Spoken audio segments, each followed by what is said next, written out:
Welcome to Let's Talk Antigonish, the podcast where we sit down with neighbors, experts, and friends to explore the stories, the questions, and the big little issues that shape life in our town, one conversation at a time. This week we're talking food insecurity and the community fridge and pantry. Hello and welcome to Let's Talk Antigonish. It's me, Justin and Anuj. And welcome. We're recording this on Christmas Eve. Yeah, and we have a lovely guest today. We are speaking with Catherine MacPherson, the local food security coordinator for the Antigonish Community Fridge and Pantry. Did I get that title correct? You did. Okay, great. Catherine, yes, so we're going to talk about the community fridge and your involvement in it. What is community fridge? Yes. Let's just start with that. What on earth is the community fridge? We've mentioned it on this podcast a few times, but let's just assume nobody knows. What is the community fridge? So the community fridge here in Antigonish is a place that is accessible 24 hours a day, 7 days a week. It's a place where the community can put groceries or foodstuffs into the fridge, and people who need emergency food can come and access the fridge at any time they wish. Usually, hopefully, there's something in there. Sometimes there's not, but it's a place for emergency food to be put there for the community to use. And so who's putting it in there? Who's allowed to? Anybody from the community. It's literally the community's fridge. So anybody can put food in there. We prefer not to have homemade meals, that kind of thing, but we're looking for grocery basics like milk, cheese, bread, margarine, fruit, vegetables, anything like that. So it's a fridge that, just like the fridge in your home, you go to see what's in there to eat. You're hungry, you open it up. Hopefully there's something there to feed you. So that's the purpose of that. It's kind of like the idea that it's the community's fridge, a place to find something to eat. So where is this fridge and pantry? There's a couple. Yeah, we take care of two in Antigonish. The first one that we started is at the Antigonish Farmers Market. Mm-hmm. It's located outside of the building. I guess if you're facing the Farmers Market building, it's over to the right side, and it's inside a little red shed. And the one part of the shed has the fridge with the freezer, and the side of the shed has like the pantry shelves. And the other fridge that we operate is in the People's Place Library. And there we have like a kind of a cooler style fridge. There's no freezer, and we have pantry shelves on either side. Okay. And so the idea is it's open 24/7 and anyone can go. There's no monitoring. There's no signing up. There's nothing like that. There's no monitoring. There's no policing. The library fridge is only accessible during library hours, of course. That's correct. Yeah. But the other fridge that at the market is there anytime, and it's really literally if you need it, you go. And the motto is take what you need and give what you can.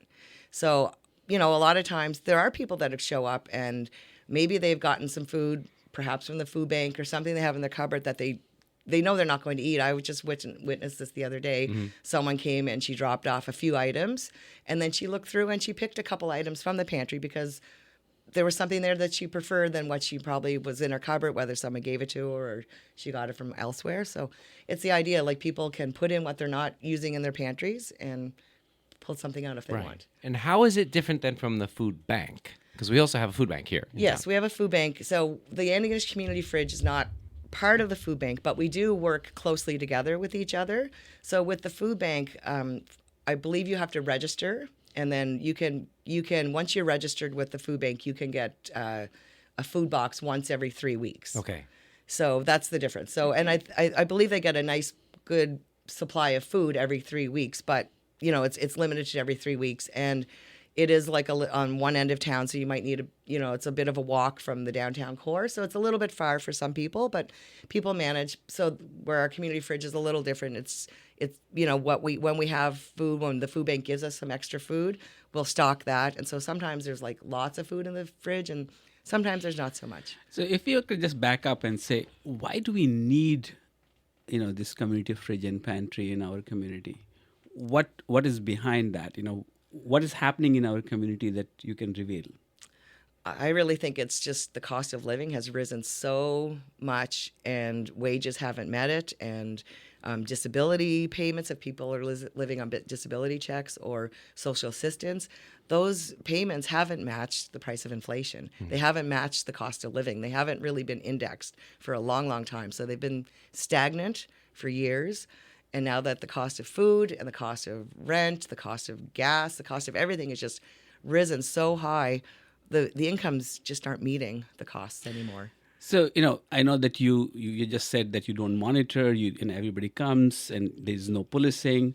But do you have a sense of, if you were to kind of tell our listeners who they are, as people, not just numbers? Okay. Well, for instance, the other day I had a big load of food that the food bank gave me. It was mostly a lot of bread and sweets, and there's some other things. So I couldn't fit it all in the pantry, so I had to put it out on the picnic tables. And I just stood there and tried to, anybody that came, I was encouraging them to take what they wanted out of there. And I was eventually going to try and fit it all in the pantries and close the doors. And so in that time, I met one person who is unhoused. He's living somewhere in the town under a structure. He was accompanied by a friend that's helping him out. I've met a single mom who's on a disability pension, and so she's there. She said she has a lot of kids, so she was taking what she needed. I meet a lot of seniors that are on fixed incomes. I met one man who is like, I knew he was on a fixed income before, but I just learned he's going through chemo. Wow. So he's really stretched for money, and we had some meal replacement drinks, so he was happy to see those because he was getting them when he was in the hospital, but outside the hospital he can't afford them. We're seeing single men, just like men on their own. There's one gentleman I saw sitting at the picnic table one day, and he said he got laid off a few months ago, and he's on EI, and he gets $1,200 a month, but his rent is $800 Wow. a month. So that's who we're seeing. Everybody. Yeah. I pulled up just before we started speaking. I pulled up some information on this, some statistics. So I'll just tell you now. So we're talking about food insecurity. So these are food insecure people. The definition of that, food insecure, is an inability to acquire or consume an adequate diet of quality or sufficient quantity of food in an acceptable way, or the uncertainty that you can get it. So that's food insecure. So the number of people in this province who are food insecure is 28.9%. That's over a quarter of the people. That's heading That's up toward 280,000 people. That's heading up toward a third of the population is food insecure. It's the highest in Canada for all provinces. In Nova Scotia. Yeah, and it's an increase in the past 10% in the past year. And 25% of the people accessing things like the community fridge or the food bank have employment. They are employed people. So this is like what you're discussing. Yes, some people on fixed incomes, but there's also people who have full-time jobs, but because of inflation and the cost of everything going up, food becomes the thing that they cannot afford. Yeah, that's just reminded me one time a couple months ago, I was out there in the evening putting some food in. I was in town for something, and I was putting some food that we had stored in the fridge. And this young fellow walked up, and he was in work boots and work clothes, and he was saying, I'm in between paychecks, and he's out working full-time job, and he's working like 12-hour days or whatever he was working, like he was doing construction. And he was in between paychecks, and he had nothing in his fridge. And luckily that day I happened to have something nice in the fridge for him, and he was a happy camper going away. So, just to kind of visualize this, people who we might be seeing at the construction site, people who are holding stop signs for us, or a person who is working at Walmart at minimum wage, so these are actual people that we meet every day on the street, in our grocery stores, at our workplaces, in our pleasure places, and we assume that they are earning enough to be food insecure and housing secure and heat secure, but many of them are not. Yeah, I mean, it only takes one financial disaster, your car engine blowing up. All of a sudden, how do you get to work? How do you replace an engine? Are you looking at getting a brand new car? When that's not in the budget, then you're starting to look at, like, do I need to stop paying the phone bill in order to pay the car repair bill? Do I cut back on my food? And there's some impossible choices people are making. Yeah. I've volunteered in this area before, and I know that when you have a financial constraint of some kind, the first thing you cut out or you reduce is food. It's the first thing you because you can get by on not eating for a day, right? But housing, a car can be absolutely more important because it gets you to your job. So one of the first things you reduce is food. It's actually counterintuitive. In a global experience that I have been part of in food insecurity, the lower your income is, the higher percentage of your income goes towards food, basic food. Yeah. So food is such a basic necessity. And so it's fascinating because I think, and I'm just speculating a little bit. Living in Canada, where you have extreme weather conditions, Yes. housing becomes critical. That's correct. In India, you probably will just sleep outside. So again, I think it's so contextual. Yes. Heat, I have talked to a number of newcomers who find that it's not the housing insecurity, it's the heat insecurity. The housing takes so much of heat and they're not used to cold. And so they put the regulator up to 24, 25 and it eats so much of heat. Yeah. So there's so many variables here. It's true. I think that's an important point where we live and where I've lived before. Right. You need a place to sleep and because it's cold and you will die if you have to sleep outside. It's dangerous. Right. But so that becomes basic. That becomes the number one, right? I need a place to sleep. So you will spend more of your money on the rent because that's important and go skip a meal. So what got you into this? It's kind of funny. Before I got involved with the fridge, like about a month or two before, I was kind of like, it's kind of a rich person's first world problem. I was complaining about how much food we had in our house, that there was always something else coming in before we could finish something else. Like my mother-in-law is very generous. She's always giving us things that she's buying. And I'm like, what am I going to do with all this food? And one of my friends said, you should start a food pantry.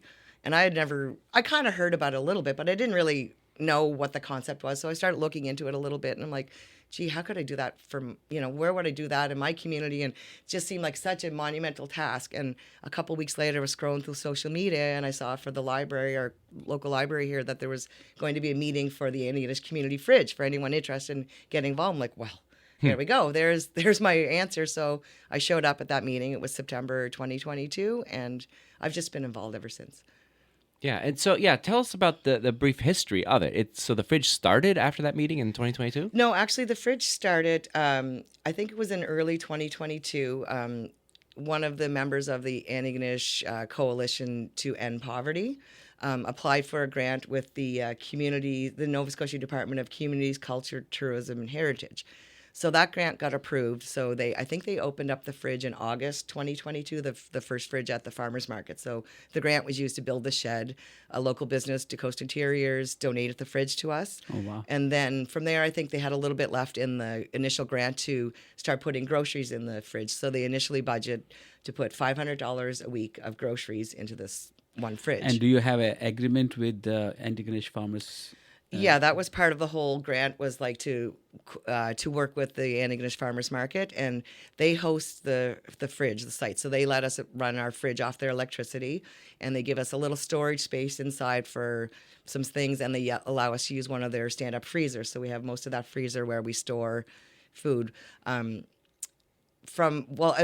Initially, I'm kind of getting ahead of myself because we have two programs going now. But initially, they were hosting the fridge outside, providing electricity in that space. And what about the library part? And then the library part, like they got their fridge on a separate grant. Right. And so once they got their fridge running, they asked if we could help keep that fridge stocked with food too. So what we've been doing since the library fridge opened in early 2023, we spend $500 a week. We have a team of volunteer shoppers, and they go and buy groceries 3 times a week. So they spend about $160 each time. And they're getting basics like milk, cheese, cereal, some things like that the food bank doesn't often provide. Cheese, for instance, it's expensive. So they just buy grocery basics, canned soup, Mr. Noodles, things like that.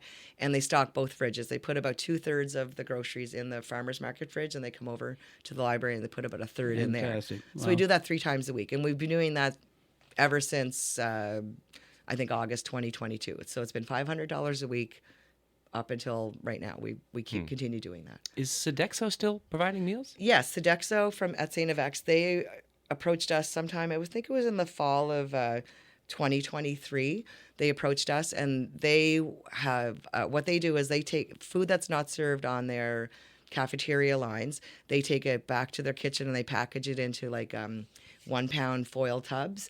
And they freeze it, they label it, and they freeze it. And so we started doing a program where we go each week, once a week, we have a team of volunteers, go and pick up that frozen food from Sodexo, bring it over to the market. And this is where the farmers market has stepped up even again. They provided us a freezer space in the back to store this Sodexo food.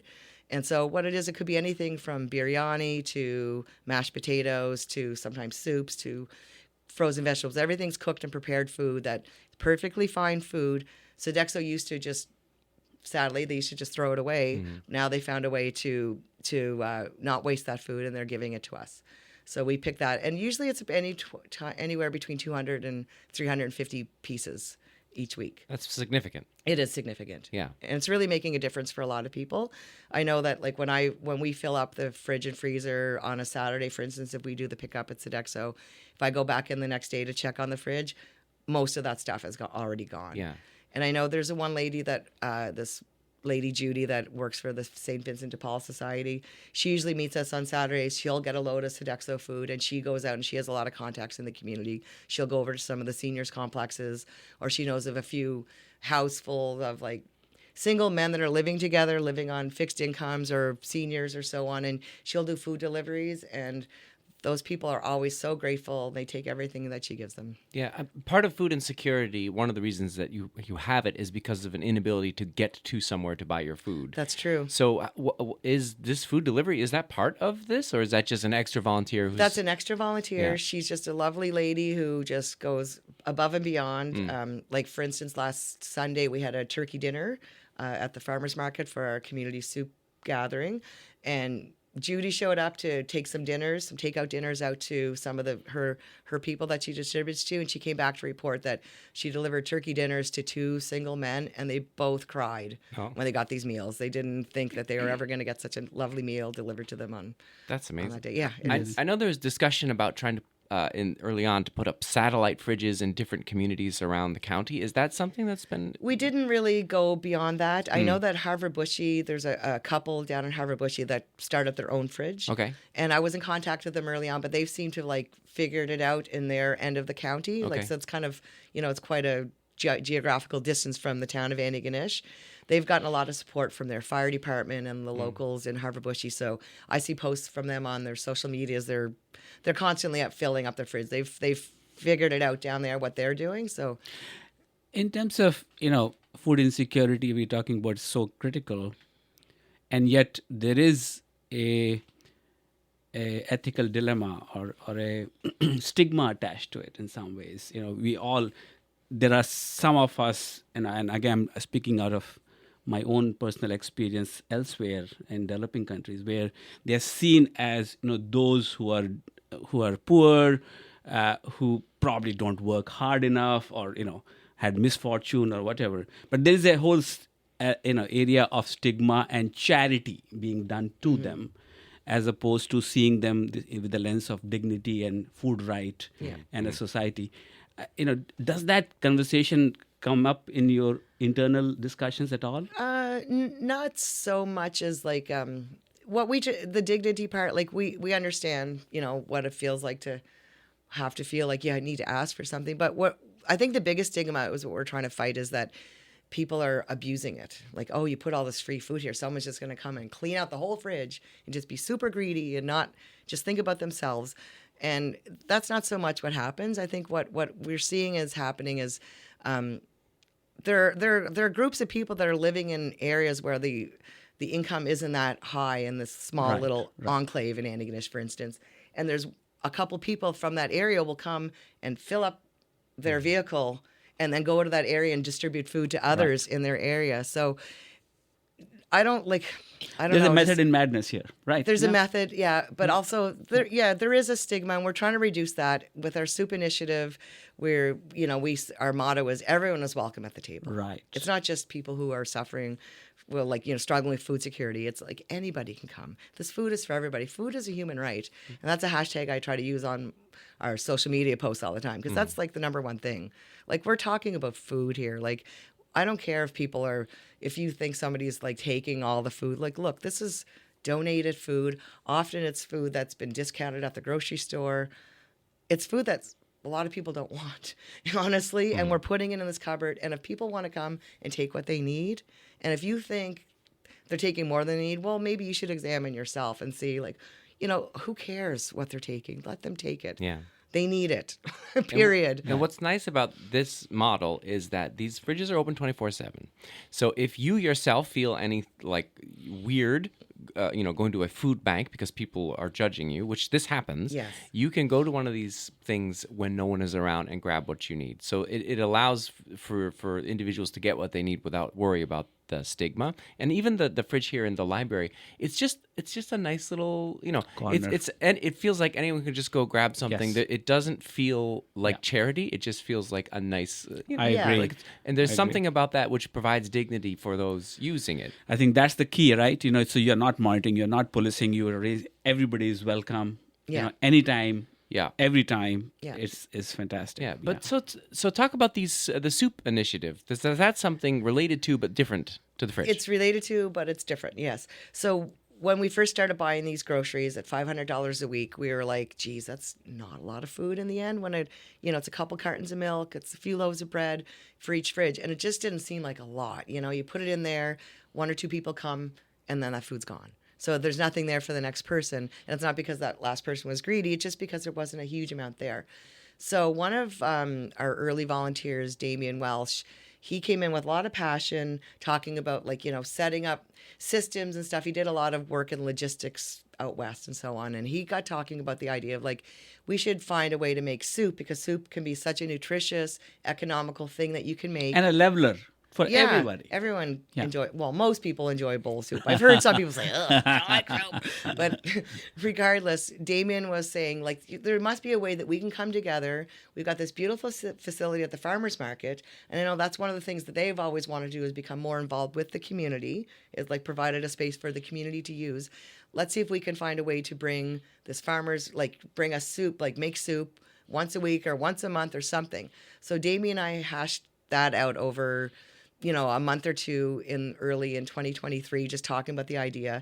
Then I approached YN Sandler, she was the person who originally applied for the grant to get the original fridge. She's a member of the board of the Antigonish Coalition to End Poverty. So I approached YN with the idea. Damien and I had banged around a little bit, and she said, well, let me see. She's an expert at writing grant proposals. So she's like, let me see what I can do.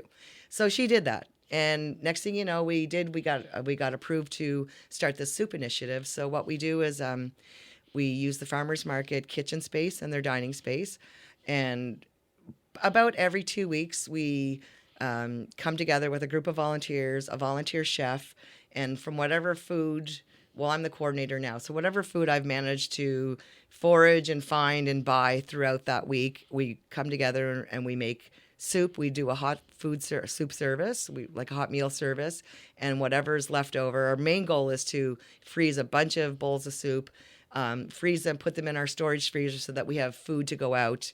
So at least there's something in that fridge every day is what our point is trying to have, at least if somebody opens up, at least there's a bowl of frozen soup, provided they have a place to go home and heat that soup up. So what kind of challenges do you face, if at all? What kind of things that you would love to do and are not able to do right now? I think that this area needs a hot meal every day of the week. It really does. And so our challenge is that, we use that space at the farmers market for free, and we're really gracious. They're grateful for that. But we're very limited in what we can store, what we can make. It's all volunteer. Aside from me, since September, I've been getting a monthly stipend for the next 6 months to coordinate all these things. And I've been doing it for the last, since 2022 as a volunteer. To find that space in order to do it every day. Like, for instance, I went to the food bank. They're closed right now, but they still are getting supplies from the grocery stores, like the stuff that grocery stores donate to them. And they just restored it, the pantry fridge yesterday. And there's just so much. Well, it's a lot of bread products at the moment, but there's just so much food. And so when I go to get it, I went there the last 2 days and I did 2 trips in one day. My car was literally stuffed with breads and cakes. And I had to jam that all in one time. And whoever showed up at that time were really lucky, because I was like, here, take this. Please take more. I have to get it in. It's freezing out. I don't want to be here for hours. So people were really lucky. They were walking off with full Christmas log cakes. And, that was great because we had plenty of food, but we kind of get a bunch at once and then it goes, So ebbs and flows are quite, the ebbs and the flow. So there's times, right, you could go to that fridge and there's absolutely nothing in the pantry side, the fridge side. So if we had a place that we could have every day that I could store food and be able to put stuff out on, but we're kind of more a small like warehouse kind of stuff.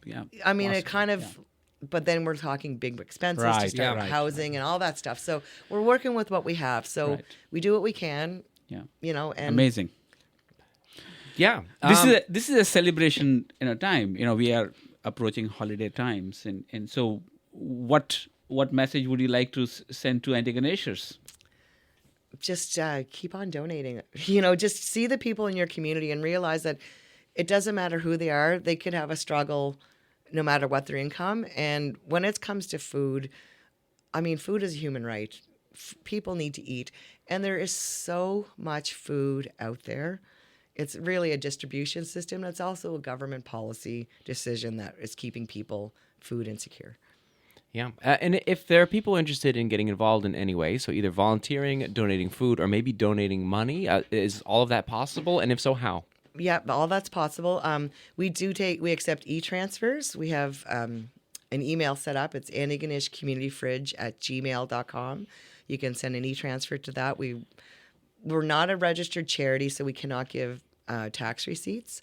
If you'd like to volunteer, the best way to get a hold of me, because I'm the one who coordinates everything, is through our social media, particularly our Facebook page. We have a Facebook page set up called Volunteers for the Antigonish Community Fridge, and I post volunteer opportunities on there quite often. Or if people could direct message me on the Antigonish Community Fridge Facebook Messenger, that's probably one of the best ways to get a hold of us. And if you want to donate, you can just simply drive up to the fridge at the farmer's market or come into the library and put whatever groceries you want to add into there. Is there any groceries that you would really like to see more of? I mean, it sounds like fresh things like milk and cheese and things. Anything else? Yeah, we don't accept meat. I just want to say that because Okay. we just can't really know how fresh the meat is. We're worried about cross-contamination if, meat is put in the fridge and something else is put there. And we don't have volunteers that are in there all the time to wipe up any juice from meat or whatever. I know the food bank occasionally puts meat in, but really anything is good. But milk, cheese, bread, yogurt, just your basics. Like when you think about what's something that you want to eat that's like an easy meal, even Mr. Noodles. I mean, something That's is better basic. than nothing. Yeah, just quick plug in. Here is another thing that our library does. We think library as just books. Yeah. And we had the interview with Crystal and Elizabeth. Yeah. But right here in this main street, you have a pantry where people just walk in and pick up food. That's right. Similarly, I think we interviewed Lochaber growers. Yeah. Who run about 45 boxes of subsidized food boxes for managing it. And this is all small contributions toward food insecurity. It's all kind of coming up in my mind. I'm trying to connect the dots. Yeah. Wow. Yeah. So, thank you for coming in. Have we got all the info out that we need? Did I miss anything? Is there anything you'd like people to know about the food, the community fridge or food insecurity that we haven't mentioned? Not really. I think we've covered a lot. We just do really need the community support. Without the community support, we wouldn't have this fridge. This fridge relies on it. I know we put in $500 of groceries a week, but really it's just a small drop in what actually rolls through that fridge, especially at the farmer's market every week.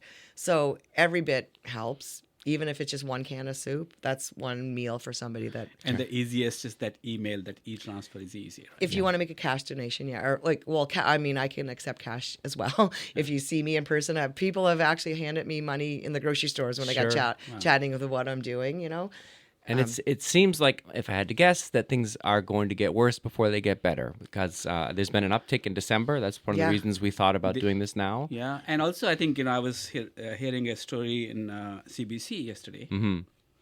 In Toronto, one of these food banks were delivering 135,000, people, serving them. This year, a week, this year it has gone to 1 million. Wow. And so this is not just our town problem. It is a bigger issue, and we really have to kind of pay attention to that. Yeah. Yeah. So, thank you for what you're doing. Absolutely. And hopefully this is a helpful podcast. More people will know about it and want to get involved. It's so painlessly easy to just drop food off when you're in town at the food bank or at the community fridge.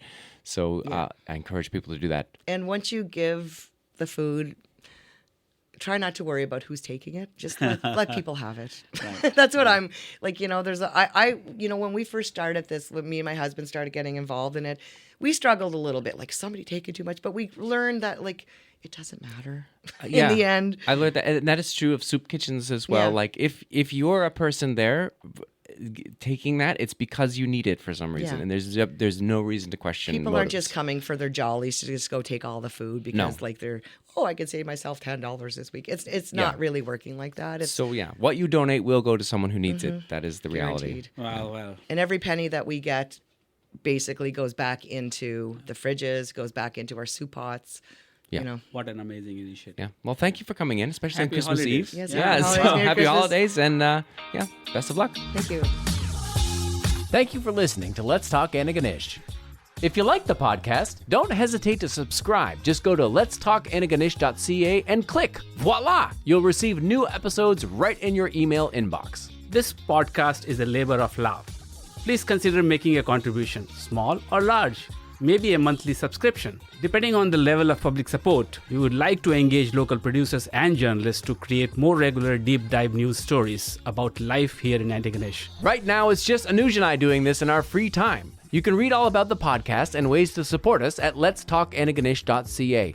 And if you're a local business that wants to sponsor the podcast or even place an audio ad, we are certainly not opposed. A huge thank you to all of our subscribers and especially our paid subscribers, which have helped us to buy the audio equipment that we needed to get this thing off the ground.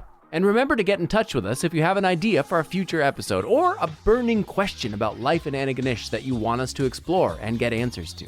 We welcome all feedback. Just email us at letstalkantigonish@gmail.com. Let's talk, Antigonish.